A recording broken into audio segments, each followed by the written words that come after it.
Colorectal cancer એટલે મોટા આંતરડાનું cancer. આપણે સૌ જાણીએ છીએ કે વિશ્વમાં કોલોરેક્ટલ કેન્સરનું પ્રમાણ વધી રહ્યું છે અને આપણો ભારત દેશ પણ આમાંથી બાકાત નથી. પણ શું આ કોલોરેક્ટલ કેન્સરને આપણે રોકી શકીએ છીએ? તો જવાબ છે હા. લગભગ બધા જ કિસ્સામાં કોલોરેક્ટલ કેન્સર એક પોલિપના સ્વરૂપે ઉદ્ભવે છે. હવે આ પોલિપ એટલે કે નાનું અંકુર, એમાંથી કેન્સર બનતા અપ્રોક્સિમેટલી 10 થી 15 વર્ષનો સમય લાગે છે. તો આપણી પાસે એક બહુ જ મોટી ટાઈમલાઈન છે જે દરમિયાન આપણે એનું અર્લી ડાયગ્નોસિસ અને સ્ક્રીનિંગ કરી શકીએ છીએ. કોલોરેક્ટલ કેન્સર માટે કોલોનોસ્કોપી એ સ્ક્રીનિંગ માટેનો બહુ જ ઇમ્પોર્ટન્ટ ટૂલ છે. કોલોનોસ્કોપી એટલે ગુદામાર્ગ દ્વારા મોટા આંતરડાની તપાસ.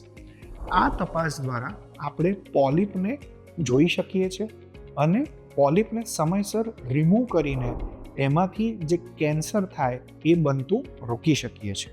જો કોલોનોસ્કોપી ના કરાવી હોય તો બીજો પણ ઓપ્શન હોય છે, એનું નામ છે ફિકલ ઓકલ્ટ બ્લડ ટેસ્ટ.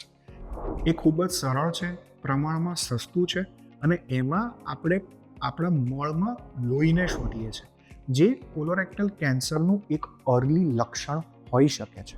આ ઉપરાંત બીજા અમુક એવા સ્ટેપ્સ છે જે લઈને તમે કોલોરેક્ટલ કેન્સરને રોકી શકો છો, જેમ કે પ્રોસેસ્ડ ફૂડ અવોઇડ કરવું, બેઠાડું જીવન અવોઇડ કરવું, રેડ મીટ અવોઇડ કરવું અને અનએક્સપ્લેન્ડ વેટ લોસ, ગુદામાર્ગમાંથી લોહી પડવું, ભૂખ ન લાગવી, પેટ ફૂલી જવું અને તમારી જે રૂટીન બોવેલ હેબિટ છે એમાં કોઈ ચેન્જીસ આવે તો હું 40 વર્ષથી ઉપરના દરેક વ્યક્તિને વિનંતી કરું છું કે જો તમને આમાંથી કોઈ પણ લક્ષણ હોય તો આજે જ તપાસ કરાવો.